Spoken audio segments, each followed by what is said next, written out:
ఎలా వెళ్తురుపోతూ ఉంటే అలా అలా చీకటి వెళ్ళిపోతుందో అట్లాగే ఆత్మస్వరూపంగా నిలబడి ఆత్మస్వరూపంతో ఉంది. ఆత్మ భావన, ఇంకక్కడ భావన కూడా లేదు. భావించడానికి అంతఃకరణం ఉండాలి. ఇక్కడ ఆత్మ భావన కలిగి ఉన్నాడు అంటే అంతఃకరణం ఉన్నట్టే లెక్క. అంతఃకరణం ఎప్పుడైతే ఉంటుందో అహంకార మమకారాలు కూడా వచ్చేస్తాయి. కాబట్టి తద్రూపుడయ్యే ఉంటాడు. వ్యవహారంలో కొంచెం మనకు న్యూనత్వం కనిపించినప్పటికీ అక్కడ ఏ వ్యవహారం కూడా ఉండదు. భాస్వద్దీప అప్రహస్తస్య అంధకార ఇవాగ్రత. ఎట్లాగైతే చేతిలో దీపం పట్టుకున్న వాడికి ప్రకాశం ద్వారా అంధకారం ఎట్లాగైతే పోతూ ఉంటుందో అట్లాగే సమస్త అహంకార మమకారాలన్నీ కూడా ఇలాంటి వాడికి ఉండవు అనేదాన్ని చెప్పి తత్ర దృష్టాంత, ఈ విషయంలో దృష్టాంతాన్ని చెప్తూ ఉన్నారు. ఏ విషయంలో? పై చెప్పిన విషయాన్ని మళ్ళీ బాగా చక్కగా అవగాహన చేసుకునే దాని కొరకు దృష్టాంతము. అప్రబోధాత్ యథా సిద్ధి ద్వైతాత్ అన్యస్య వస్తునః బోధాదేవ ఏవమసిద్ధత్వం బుద్ధ్యాదే ప్రత్యేగాత్మనః. అప్రబోధాది యథా సిద్ధి ద్వైతాదు జ్ఞానం. ప్రబోధం అంటే ఏంటిది? జ్ఞానం. ప్రబోధం అంటే అజ్ఞానం. జ్ఞానం లేకపోయినందువల్ల ద్వైత ప్రపంచం కనిపించింది. తర్వాత ద్వైత ప్రపంచానికంటే కూడా ప్రకాశము భిన్నమైందని కూడా అనుకుంటున్నాడు. ఎప్పుడైతే బోధాదేవం సిద్ధత్వం జ్ఞానం కలిగినందువల్ల ప్రత్యేగాత్మ కంటే భిన్నమైన అంతఃకరణాది వస్తువుల యొక్క మొదలైన ప్రపంచాన్ని చూస్తున్నప్పుడు పరమాత్మ యొక్క ప్రకాశము లేదు. ఆత్మ యొక్క ప్రకాశం వాడికి లేదు. ఆత్మ ఉన్నప్పటికీ గోచరించలేదు. ఎప్పుడైతే ఆత్మస్వరూపంగా భావించి ఆత్మస్వరూపుడయ్యే ఉన్నాడో అప్పుడు ప్రపంచము గోచరించదు. యత్ర తు సర్వం ఆత్మైవాభూత్ తత్ర కేన కంపస్యేతు. ఎప్పుడైతే సర్వం ఆత్మస్వరూపుడయ్యాడో అప్పుడు దేని చేత చూస్తాడు అని ఈశావాస్యం. ఎప్పుడైతే ద్వైత ప్రపంచంలో ఉన్నాడు, ఎప్పుడున్నాడు? అబోధ అవస్థలో, ప్రబోధం లేని సమయం లోపల. ప్రబోధం అంటే తన యొక్క వాస్తవిక స్వరూపాన్ని తెలియని స్థితిలో ఉన్నప్పుడు దీన్ని ఏమన్నారు? ఆత్మ అనవబోధ. అందువల్ల ఆ సమయంలో ప్రపంచము కనిపించింది. ఎప్పుడైతే అప్పుడేమైంది? ఆత్మ అప్రాకాశంగా ఉన్నట్టుగా అనిపించింది. ఎప్పుడైతే ఆత్మస్వరూపుడైనాడో అప్పుడు ద్వైత ప్రపంచము ఒకటి ఉన్నప్పుడు ఇంకోటి లేదు అని అర్థం. ఎప్పుడైతే ద్వైత ప్రపంచాన్ని చూస్తున్నాడో అప్పుడు ఆత్మజ్ఞానం లేదు. ఆత్మజ్ఞానం ఎప్పుడైతే ఉందో అప్పుడు ద్వైత ప్రపంచం కనిపించే అవకాశము లేదు అనేదాన్ని ఉదాహరణ చెప్పాడు. ఎంతవరకు ఉంటుంది ద్వైత ప్రపంచము అంటే ఎంతవరకైతే ఆత్మజ్ఞాన అనవగాహన రూపమైన అజ్ఞానం ఉంటుందో అంతవరకు వాడికి ద్వైత ప్రపంచం కనిపిస్తూ ఉంటుంది. అందువల్ల బోధాదేవం అసిద్ధత్వం, ఎప్పుడైతే బోధ చేత జ్ఞానం చేత తన యొక్క ప్రకాశం కలిగిందో అప్పుడు ద్వైత ప్రపంచం అనేది వాడికి ఉండదు. అంటే అది కూడా తద్రూపమే అవుతుంది. సూర్యుడు వచ్చాడు. సూర్యుడు వచ్చిన తర్వాత చీకటి ఏమైంది? ఎక్కడ పోయింది? పోయిందన్నారు కానీ ఎక్కడ పోయింది? పూరకి పోయిందా? విజయవాడ పోయిందా? బొంబాయి పోయిందా? ఢిల్లీ పోయిందా? ప్రకాశ రూపమే అయిపోయింది. ఎక్కడికి పోలా.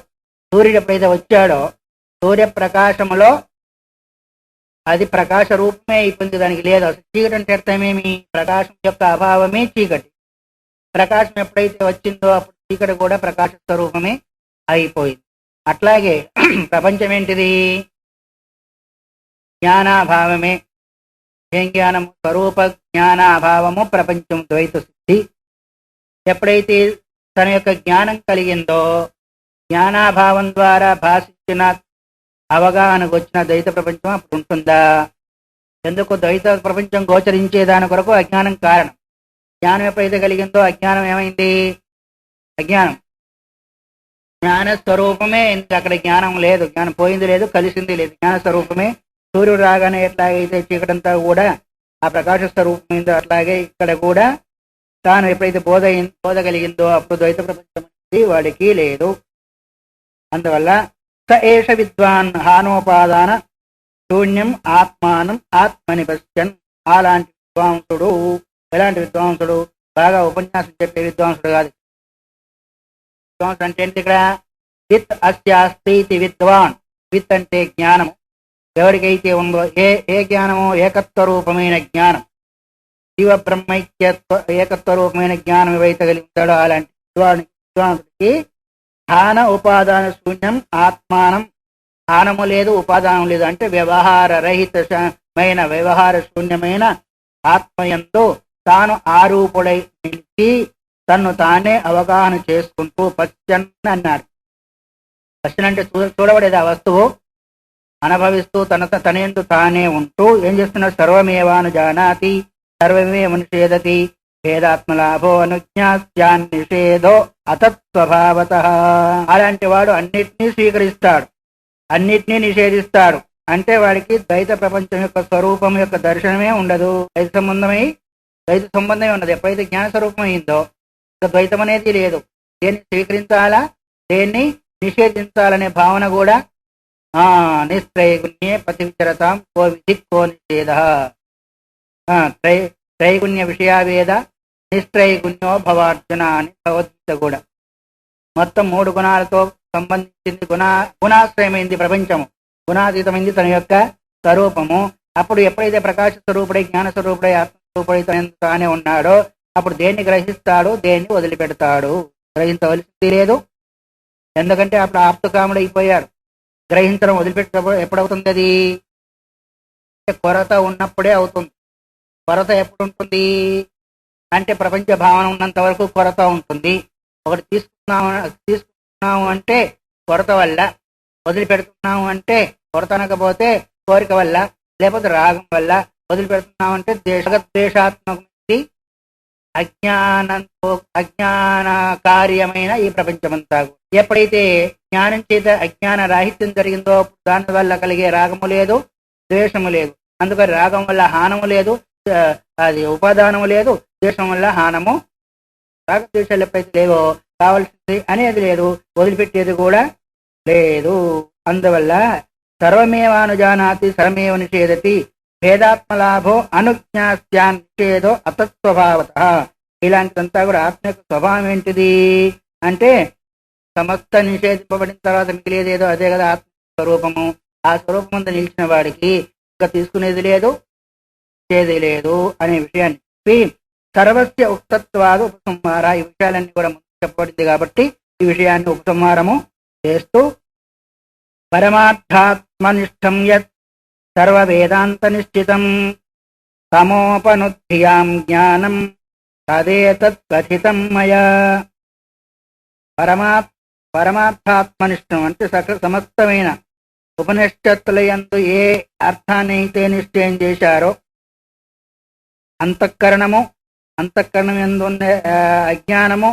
అజ్ఞానాన్నంతా కూడా నివర్తింపజేసేది పరమార్థ రూపమైంది, ఆత్మయంత నిష్ట కలిగింది అయిన ఈ జ్ఞానం ఏదైతే ఉందో అది నేను చెప్పాను అని. తమోపనుధ్యాం జ్ఞానం తదేతత్ కథితం మయా. సమస్త ఉపనిషత్తుల యొక్క సారము, అనాది కాలం వచ్చే అజ్ఞానము, ఆ అజ్ఞానాన్ని నివర్తింపజేసే జ్ఞానాన్ని నేను చెప్పాను అని.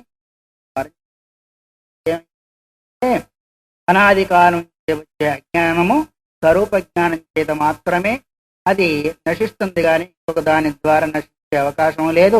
స్వరూప జ్ఞానమేమో అన్వయ వ్యతిరేకాల చేత తత్వమసి మహావాక్యాన్ని అనుసంధానం చేసినప్పుడు కలుగుతుంది అని ఇక్కడికి తన యొక్క ప్రక్రియను ఉపసంహారం చేస్తూ ఉన్నాడు. పరమార్థనిష్టం సర్వ వేదాంత నిష్టం. సమస్త వేదాంతాలు, వేదాంతం అంటే అర్థమేమి సరే చెప్పాను గుర్తులో. వేదై అంతే నిర్ణీతాయో బ్రహ్మపదవాచ్య సా వేదాంత. వేదాలు చెప్పి చివరికి ఏ బ్రహ్మ పదాన్ని నిర్ణయం చేసావో అది వేదాంతం. దాన్ని బోధించేది కాబట్టి ఉపనిషత్తులను భక్త్య అన్నాడు శంకర భగవత్పాదులు కూడా. ఆ తత్వాన్ని బోధించేది కాబట్టి లక్షణ రూపం లోపల ఉపనిషత్తులను కూడా వేదాంతం అని అంటారు అని అదే చెప్పాడు. పరమార్థాత్మనిష్టం సర్యత్తర వేదాంత నిశ్చయం. సమస్త వేదాంతాల చేత ఏదైతే నిర్ణయం చేయబడిందో. తర్వాత తమోపహనుధ్యాం. తమస్సు అంటే అజ్ఞానాన్ని, అపదునంటే పోగొట్టే, ధీయాం అంటే బుద్ధి. తమస్సును అపహరించే బుద్ధి అంటే ఏంటిది? అఖండాకారాకారమైన వృత్తి. దాన్ని జ్ఞానం తదేతత్ కథితమయ్యా. ఇంతవరకు రకరకాల ఉపమేయాలతో నేను చెప్పాను అని ఇంతవరకు ఆ ప్రక్రియను ముగిస్తూ వచ్చాడు. కాబట్టి ఆత్మ యథార్థ నిరూపమైన తత్వజ్ఞానాన్ని నేను ప్రతిపాదించాను. వాస్తవిక యొక్క స్వరూపం ఏంటిది? ఆత్మ యొక్క స్వరూపము, దాని యొక్క స్వరూపాన్ని ఎలా అవగాహన చేసుకుంటారనే దాన్ని ఇంతవరకు నేను చెప్పానని ఈ ప్రక్రియను ముగిస్తూ ఏతవదిదోక్తం. ఈ గ్రంథాన్ని ఇంత మాత్రమే అర్థము చెప్పబడింది. గ్రంథం యొక్క మొత్తం సారాంశం ఏంటిది? సమస్త వేదాల్లో ఉండే అర్థము వేదాంతాల ద్వారా నిర్ణయింపబడిన దాన్ని ఆ ఆ తర్వాత ఏంటిది అజ్ఞానాన్ని అపహరించే లేదు పోగొట్టే జ్ఞానాన్ని చెప్పడం ఏదైతే ఉందో ఆయన యొక్క బుద్ధిష్టమైన విచారణ. అంటే అజ్ఞానాన్ని పోగొట్టేదానికి జ్ఞానాన్ని నేను బోధించాను అని ఒక మాటలో మనము చెప్పుకోవచ్చు. చెప్పి నేహాత్మవిన్ అన్యో అస్తి నమత్తో అజ్ఞో అస్తి కష్టన ఇత్యజానన్ విజానాతి స బ్రహ్మవిదత్తమ. బ్రహ్మవిదుడు ఎట్లా ఉంటాడు అని దాన్ని చెప్తూ ఈ లోకంలో నాకంటే అజ్ఞానమునకు ఆశ్రయం వేరైన వాడు లేడు, అజ్ఞానముకు ఆశ్రమైన వాడు నాకంటే మరి ఒకడు లేడు అని. నా ఇహ ఆత్మవిత్ మదన్య, నాకంటే ఆత్మను తెలిసిన వాడు లేడు, నాకంటే ఆత్మనకు ఆశ్రయమైన వాడు లేడు అని ఈ విధంగా ఎవరైతే ఉంటాడో అతను బ్రహ్మవేత్తలో ఉత్తముడు. అంటే అన్నిటికీ నేనే అదమయ్యే సకలం జాతం మై సర్వం ప్రతిష్టం మై సర్వం లయం యాతి తద్బ్రహ్మాహమస్మి అని కైవల్య స్థితిలో ఎట్లయితే మొదటి ఖండంలో ఆఖరి మంత్రం చెప్పిందో నా యందే ఇవన్నీ కలుగుతున్నాయి, నేను వాటికి సాక్షిగా ఉన్నాను అని ఎవరైతే ఈ విధంగా తెలుసుకుంటాడో అతడే బ్రహ్మవిత్తులలో ఉత్తమైన వాడు. కాబట్టి కనిపించేదంతా కూడా జ్ఞానస్వరూపుడు నేనే, అద్వితీయుడు నేనే, ఈ రెంటికి విషయమైన వాడిని విషయం కాకుండా సాక్షిగా ఉండేవాడిని కూడా నేనే, ఆత్మస్వరూపము వృత్తి జ్ఞానము అన్నిటిని ప్రకాశింపవాడు చేసేవాడిని కూడా నేనే, స్వయంగా ప్రకాశిస్తున్నాను, ఆ ఏటి ప్రపంచాన్ని కూడా ప్రకాశింపజేస్తున్నాను. ఒక రకంగా చెప్పాలంటే నాకంటే భిన్నమైన వస్తువు ఇంకొకటి లేదు, మత్త ప్రదరం నా అన్యతి కించిత్ అస్తి అనే వాక్యానుసారంగా అని ఈ విధంగా ఎవరైతే తెలుసుకుంటారో తెలుసుకున్నట్టుగా ఉంటారో వాళ్ళెవరో బ్రహ్మ విధులలో ఉత్తముడు అనేదాన్ని మొదలం బ్రహ్మజ్ఞానాన్ని చెప్పి బ్రహ్మజ్ఞానం కలిగిన వాడు ఎలా ఉంటాడు అని ఈ విషయాన్ని చెప్పాడు. ఎలా ఉంటాడో తెలిసినా తెలియకపోయినా నేనే తెలుసుకున్నవాడిని అనేవాడి కంటే కూడా ఈ రూపంలో తెలుసుకుని ఆ స్థితిలో ఉండేవాడు బ్రహ్మజ్ఞాని, అతడు ఉత్తముడు అనే విషయాన్ని మరి చెప్తూ ఉన్నాడు, చెప్పారు. దానికి ఇప్పుడు ఈ విధంగా ఎప్పుడైతే చెప్పారో దానికి ఇంకా పూర్వపక్షము చేస్తూ ఏవం ఆత్మానం జ్ఞాత్వా కిం ప్రవర్తితం ఉత నివర్తితం ఆహోస్విత్ ముక్త ప్రగ్రహతేతి. ఈ రకంగా ఎవరైతే ఆత్మస్వరూపాన్ని తెలుసుకున్నారో తెలిసిన తర్వాత ఆ లోకంలో ప్రవర్తించాడా? బ్రహ్మజ్ఞానం అయితే మా మాదిరిని తింటున్నాడు, మా మాదిరిని మాట్లాడుతున్నాడు, మా మాదిరిని పోతున్నారు, ఆయన బ్రహ్మజ్ఞానం ఎట్లా అవుతారని కొంతమంది ఆక్షేపం చేస్తారా లేదా? పూర్వపక్షం అంటున్నారు అంటే ఈ విధంగా ఎవరైతే ఆత్మస్వరూపాన్ని తెలుసుకున్న వాళ్ళు లోకంలో ప్రవర్తిస్తారా లేదా? ఒకవేళ సమస్త బంధాలు కలిగి ఉంటాడా, బంధాలు కూడా పోతాయా అనేదాన్ని. ప్రవర్తించడం అంటే అర్థమేమి? అలాంటి వాడికి మళ్ళీ విధి నిషేధాలు ఉన్నాయా లేవా అని. ప్రవర్తించడం అంటే ఏంటిది? ఇంతవరకంతా విధి నిషేధాలు ఎవరికి? మానవ జాతి కొరకు చెప్పబడింది కదా. బ్రహ్మజ్ఞాన స్వరూపుడైన వాడికి ప్రవర్తించడం అంటే విధి, నివర్తించడం అంటే నిషేధము. ఇవి ఉండా లేవా ఏకరమైన చేయాలంటే? నువ్వు చెప్పడం కాదు, ప్రశ్న వేస్తున్నాడు ఆయన. ఆయన ఎవరో ప్రశ్న వేస్తాంటే లేవా నువ్వంటే వాస్తవికం కొంతమంది అనుకుంటారా లేదా? వాళ్ళు కూడా తిన్నట్టు కనిపిస్తుంటుంది, ఇంకేదో చేసినట్టు చేస్తూ ఉంటారు, ఎవరు చేస్తూ ఉంటుంది. అటువంటి వాళ్ళకు శాస్త్రం విధి ఉందా లేదా, కొన్ని నిషేధం ఉందా లేదా? విధి ఏంటిది? తన యుక్తమైన పనులు చేయడం విధి, ఏదైతే చేయని పనులు ఉన్నాయో వాటిని నిషేధము. ఇవి రెండు అతనికి ఉంటాయా లేవా అనే ప్రశ్న ఉచ్యతే. దానికి ప్రశ్న వేసినప్పుడు దానికి సమాధానం చెప్తున్నారు. జ్ఞేయాభిన్న విధం యస్మాత్ జ్ఞేయ వస్తు అనుసార్యత నా ప్రవృత్తిం నివృత్తిం వాకటాక్షేనాపి వీక్షతే. ప్రవృత్తిం నివృత్తిం వా కటాక్షేనాపి వీక్షతే. తెలియదగిన వస్తువు కంటే భిన్నమైన జ్ఞానము అతనికి లేదు, తర్వాత అభిన్నమైన జ్ఞానము లేదు. తెలియని వస్తువునే అనుసరించాలా, తెలియని వస్తువును అనుసరించాలా? బ్రహ్మజ్ఞానం కలిగిన వాడికి ప్రవృత్తి గాని నివృత్తి గాని వాడు ఏది క్రీగంటి చూపుతోనైనా కూడా చూడడు. అంటే బ్రహ్మజ్ఞానికి విధి లేదు, నిషేధము లేదు. జ్ఞేయాభిన్నమిదం యస్మాత్. జ్ఞేయం అంటే తెలుసుకునే దానికంటే అభిన్న స్వరూపుడై ఉన్నాడు. శాస్త్రం ద్వారా దేనైతే తెలుసుకోవాలో ఆ తెలియదగిన వస్తువుకు భిన్నమై ఉన్నాడా, అభిన్నమై ఉన్నాడా? సదాకారాకార వృత్తి కలిగి అంత నా యొక్క ఆత్మవత్ సర్వభూతాన్ని మత్త పరతరం నా అన్యత్కించేస్తే అనే వాసుదేవ సర్వమితి, అదే నేను అనే భావన కలిగిన వాడికి ఇంకా మళ్ళీ ప్రవృత్తి అంటేదు నివృత్తి అనేది లేదు. జ్ఞేయ వస్తు అనుసార్యత, అంటే తెలుసుకోవాల్సిన వస్తువుకు ఆధారమే తానే ఉన్నాడు, తెలియదగిన వస్తువు తానయ్యే ఉన్నాడు. ఇంకా అక్కడ విధి లేదు, నిషేధం లేదు. అందుకొరకే కటాక్షేనాపి నా వీక్షతే, అది ఓరచూపుతో కూడా చూడడు. ఎందుకు అంటే అహం బ్రహ్మాస్మిని ఆ తత్వార్థ జ్ఞానంలో ఉన్నాడు కాబట్టి, అద్భుతమైన బ్రహ్మస్వరూపం కంటే భిన్నం కానివాడై ఉన్నాడు కాబట్టి. విధి నిషేధాలు ఎప్పుడు జరుగుతాయి అంటే ఆ స్వరూపం వెళ్ళినంత వరకు అజ్ఞానంతో కూడుకున్న వాడికి మాత్రమే విధి నిషేధాలతో పని. జ్ఞానస్వరూపునికి విధి లేదు. నిస్త్రైగుణ్యే పథివి చలతాం కో విధి కో నిషేధ అంది శాస్త్రం కూడా. గుణాతీతమైన మార్గంలో వెళ్ళేవాడికి విధి లేదు, నిషేధం లేదు. అంతవరకు విధి ఉంది, నిషేధం ఉంది. మాకు ఇంక చేయవలసింది ఏం లేదండి అని ఏం చేస్తున్నారు, టీవీ ఆన్ చేసుకొని ఉండిపోతుంటారు. అలాంటిది విధి లేదా? ఏదో కొంచెం చేశాం, గురువు గారు చెప్పారు, చేయవలసింది ఇంకా ఎంత అయిపోయింది, మాకు ఇంకేం లేదు, ఇప్పుడు హాయిగా ఉన్నాం. అట్లాంటి వారు కదా హాయి ఎక్కడ తీసుకుపోతుంది, ఎక్కడ తీసుకుపోవాలి అక్కడ తీసుకుపోతుంది. విధి నిషేధం ఎవరికి లేదు. అందుకొరకు కదా ఏ సాధారణ నీకెందుకు వీసానికి కొరగాదు విరమయ్య అని అచల్ పాట పాడుతూ ఉంటారు. ఎవరికి చెప్పింది ఆ మాట? బ్రహ్మణోహి ప్రతిష్టాహం అమృతస్య అవ్యశ్చ శాశ్వతస్య ధర్మస్య సుఖస్యైకాంతికస్య. ఏకాంత సుఖమందున్నవాడు ఎవరు? కాంత సుఖం ఉందిగాడు, ఏకాంత సుఖం ఉందున్నవాడు. అలాంటి వాడెవడు? సర్వము నా యొక్క స్వరూపం, నాకంటే భిన్నమైన వస్తువు ఇంకొకటి లేదు అనే దృష్టి, ఇంకా దృష్టి లేదు, అక్కడ ఏం లేదు. తను తానుగా ఉన్నవాడికి ఎవరికి విధి నిషేధాలు అంటే వాళ్ళని కదా, పై వాళ్ళని చేయలేడు కదా. అట్లాగే ఆ పైకి పోతే ఇంకా మీ రాష్ట్రపతి కూడా ఎవరిని చేస్తాడు? ఈ రాష్ట్రంలో ఉన్న వాళ్ళని చేస్తారా, పై రాష్ట్రంలో అంటే పై దేశంలో ఉన్న వాళ్ళని కూడా చేస్తారా? అంటే ఒక పరిధికి కింద ఉన్న వాళ్ళే విధి నిషేధాలకు అర్హులు, కానీ పైకి వెళ్ళిన తర్వాత విధి లేదు, నిషేధము లేదు. రెండవది, ఆ పైన పక్షులన్నీ తిరుగుతూ ఉన్నాయి, వారికి విధి నిషేధాలు ఉన్నాయా? పశువులకు విధి నిషేధాలు ఉన్నాయా? కేవలం మానవ మాత్రులకే ఉన్నాయి. ఆ మానవ మాత్రుడు కూడా వ్యవహార రంగంలో ఉన్న వారికి మాత్రమే విధి నిషేధాలు, కానీ మిగతా వాళ్లకు విధి నిషేధాలు లేవు. అందువల్ల వ్యవహారం అనేది తన దృష్టిలో లేనే తనకంటే భిన్నంగా ఉన్నప్పుడు కదా రాగద్వేషము దాని ద్వారా వ్యవహారం కలుగుతూ ఉంటుంది. అంతఃకరణ సహితము తన రూపమైనప్పుడు ఇంకా అక్కడ విధి లేదు, నిషేధం లేదు. అందుకొరకే నా ప్రవృత్తి నా నివృత్తం వాకటక్షణి, అక్కడ ప్రవృత్తి లేదు, నివృత్తి లేదు ఆ స్వరూపభూతుడై ఉన్నవాడికి. అందుకని క్రీగంటి చేత ఇష్టం లేకపోతే కొంతమంది చూస్తారుకుంటారు కదా క్రీగంటి అంటే, అట్లాగే ఆ రూపంలో కూడా కాదు. ఇప్పుడు ఇష్టం ఉంటేనో సంపూర్ణంగా చూస్తాడు, ఇష్టం లేకపోతే పక్క చూపుతో చూస్తాడు కదా. అట్లాగే వాడికి అసలు చూపే లేదు, చూడవలసిన అవసరమే లేవు. ఎందుకంటే తనకంటే భిన్నంగా ఇంకోటి కనిపిస్తే కదా. మీ ముందు ఒక వస్తువు ఉంది అనుకోండి, దానికంటే భిన్నమైన వస్తువు ఇంకా ఏ పక్కకు చూసినా లేదు. మీ ముందు దాన్ని చూసుకుంటారా, పక్కకు ఏమైనా చూసుకుంటూ కూర్చుంటారా?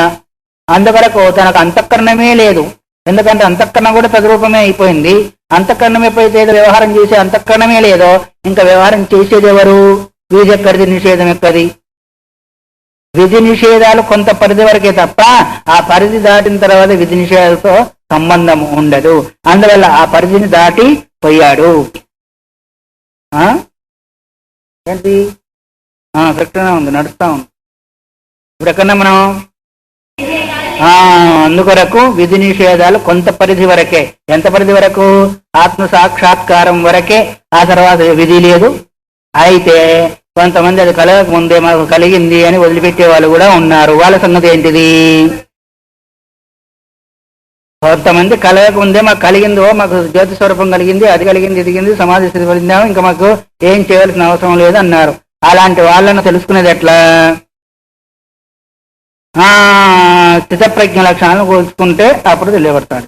2వ అధ్యాయం లేదు భగవద్గీత 18వ అధ్యాయంలో విహాయ కామాన్ యస్తరవాన్ పుమాం చరతి నిస్పృహ నిర్మమో నిరహంకార సుశాంతి. నియమ మమకారం లేకుండా, రాగం లేకుండా, దేశం లేకుండా తన స్వరూపము తాను ఉండగలిగితే అప్పుడు ఆయన పొందినట్టు. లేకపోతే లోకాన్ని మోసం చేసేదానికో తను మోసపోయిన లోకాన్ని మోసం చేయడేవాడు తనకు తాను మోసపోతా ఉంటాడు.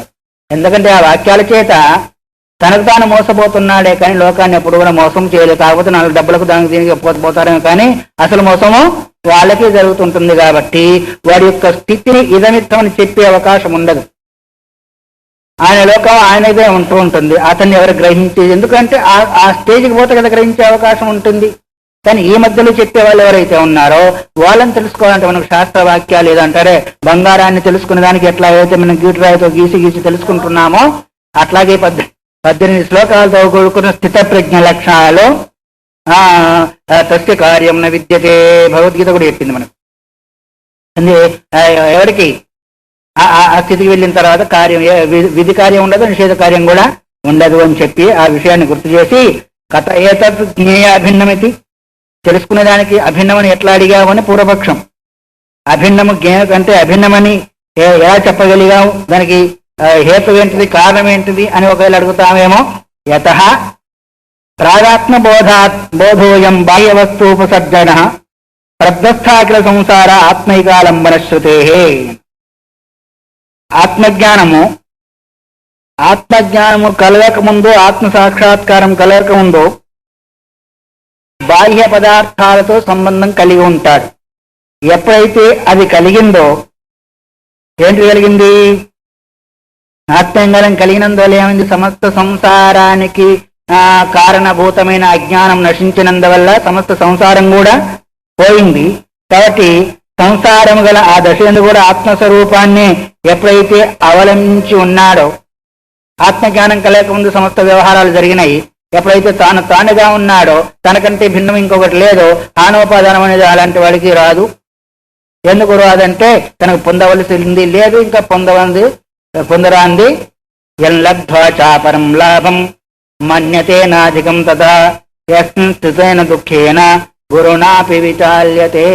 భగవద్గీత 6వ అధ్యాయం. దేన్ని పొందిన తర్వాత సుఖ దుఃఖాల చేత రాగద్వేషాల చేత నా విచాల్యతే, అది ఊపబడడంట. మనం ఊగుతాం లేదా? సుఖం వచ్చినా ఊగుతాం, దుఃఖం వచ్చినా ఊగుతాం, ఏ కొంచెం వచ్చినా ఊగుతూనే ఉంటాం. కానీ ఆయన ఊపబడడానికి సుఖం అంతే ఒకటే, దుఃఖం ఒకటే. అసలు సుఖ దుఃఖం ఎవరికి? అంతఃకరణానికి. ఆ అంతఃకరణం లేనప్పుడు సుఖం ఎక్కడి, దుఃఖం ఎక్కడిది? అది. అందువల్ల గురునాపి నా విచాల్యతే. అందువల్ల అతనుకు ఆ సంసారం ఆత్మసాక్షాత్కారం కలగనంత వరకు బాహ్య పదార్థం యొక్క సంబంధం ఉంది అతనికి. ఎప్పుడైతే ఆత్మసాక్షాత్కారం కలిగిందో బాహ్య ప్రపంచమే అలాంటి వారికి లేనప్పుడు, అంత ఆత్మస్వరూపమునే అవలంబించి ఉన్నప్పుడు ఇంకా వాడు జ్ఞేయ అభిన్నమా, జ్ఞేయ రూపమా? జ్ఞేయ అభిన్నమయ్యే ఉంటాడు. జ్ఞేయము లేదు, జ్ఞాత లేదు, అసలు త్రిపుటే లేదు అలాంటి వాడికి. అందుకొరకు వేదాంత మహావాక్య శ్రవణం చేత కలిగి ఉన్న ఆత్మత్వ జ్ఞానం చేత అఖండ పరమానంద స్వరూపమైన బ్రహ్మానందం ఎప్పుడైతే పొలిగిందో, గురువు శాస్త్రం మొదలైన బాహ్య పదార్థాలను అవలంబించి ఉంటాడు. ఎంతవరకు? ఆత్మజ్ఞానం కలిగే అంతవరకే ఇది గురువు, ఇది శాస్త్రము, ఇది ఉపదేశము, ఇది నిషేధము, ఇది విధి అనే దాన్ని కలిగి ఉంటాడు. ఎప్పుడైతే ఆత్మసాక్షాత్కారం కలిగిందో అప్పుడు గురువు లేదు, శాస్త్రము లేదు, విధి లేదు, నిషేధం లేదు. ఎందుకు?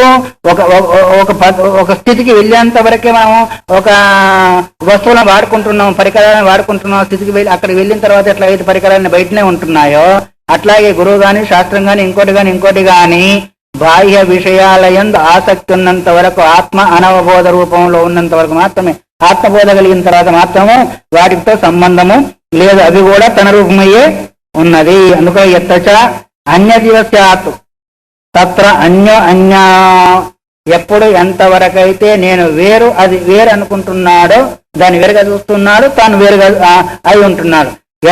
ఎత్తతో ఆత్మీయ సర్వమభూత్. ఎప్పుడైతే ఏ జ్ఞానం చేత తత్వమసి మహావాక్య విచారణ లేదా ఆత్మస్వరూపమే అయ్యాడో అప్పుడు ఇంకా దేంతో చూస్తాడు? చూసే కన్ను ఆ స్వరూపమైంది, చూడబడేది ఆ స్వరూపమైంది, అంతఃకరణమో అదే రూపమైంది, మొత్తం ఒకటే అయిపోయింది. దేంతో చూస్తా కూర్చుంటారు? కాలు పంచదారే, తలకాయ పంచదారే, చెవులు పంచదారే, అంత పంచదార అయినప్పుడు ఇంకా కారం ఎక్కడ ఉంటుంది? అందుకొరకే జ్ఞేయాభిన్నం అని చెప్పబడింది. అందువల్ల ఏవం అవగత పరమాత్మతత్వస్య నా శేషశేషు భావ తత్కారణస్య ఉత్తారితత్వాది. అందువల్ల ఈ విధంగా ఆత్మను తెలుసుకున్న వారికి అజ్ఞానం నశించినందువల్ల మరి ఆ పరమాత్మ తత్వాన్ని తెలుసుకున్న కారణం చేత శేషశేషు భావము లేదు. శేషశేషు భావం అంటే అర్థమేమి? అంటే చేయబడేది, చేసేది, ఇది మిగిలి ఉంది, ఇది తగిలి ఉంది, దాన్ని చెయ్యాలి, దీన్ని పోగొట్టుకోవాలనేది లేదు. అంటే శాస్త్రం యొక్క ఆవశ్యకత బ్రహ్మజ్ఞానికి ఉండదు. శేషభావం అంటే అర్థమేమి? శాస్త్రం యొక్క అభిమాన ప్రయుక్తమైన శాస్త్రాభిమానము. మొత్తం అభిమానాలు ఉన్నాయా పోయినాయా?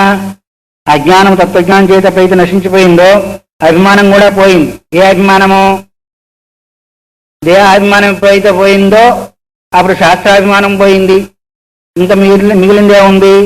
ఏది కూడా బ్రహ్మజ్ఞానికి మిగిలి ఉండదు అనే దాన్ని చెప్పి దాన్ని ఉత్తర శ్లోకం ద్వారా కూడా దృఢం చేస్తూ వాస్తవేనైవ వృత్తేన నిరుణద్ధియతో భవం నివృత్తిమపి మృద్నాతి సమ్యక్ బోధ ప్రవృత్తివత్.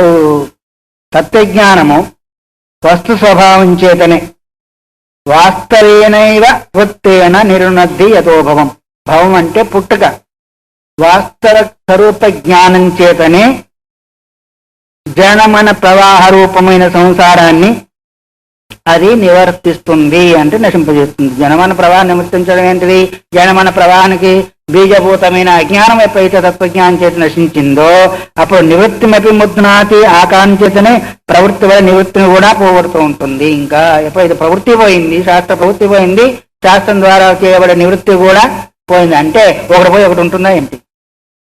ఎప్పుడైతే తన స్వరూపజ్ఞానం కలిగిందో అజ్ఞానం పోయిన తర్వాత అక్కడ ప్రవృత్తి పోయింది, నివృత్తి కూడా పోయింది. ఒకటి ఉంటే ఒకటి పోతుంది అనేది కూడా లేదు. ఈ రెండింటికి కారణభూతమైంది ఎప్పుడైతే పోయిందో రెండు ఏకంగానే పోతాయి, కానీ ఒకటి ఉండి ఒకటి పోయేదానికి అవకాశము లేదు. కాబట్టి ఏ విధంగా ప్రవృత్తి ఏంటిది? ఒక రకంగా చెప్పాలంటే శాస్త్రం ఏం చెప్పింది?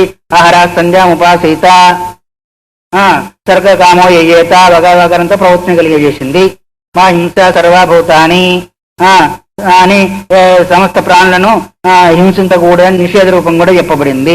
ఇవి రెండు కూడా శాస్త్రం ద్వారా చెప్పబడినప్పుడు మరి శాస్త్రం కూడా తన స్వరూపమైనప్పుడు శాస్త్రం అసలు ఆయన దగ్గర లేనే లేదు, శాస్త్ర దృష్టే లేదు.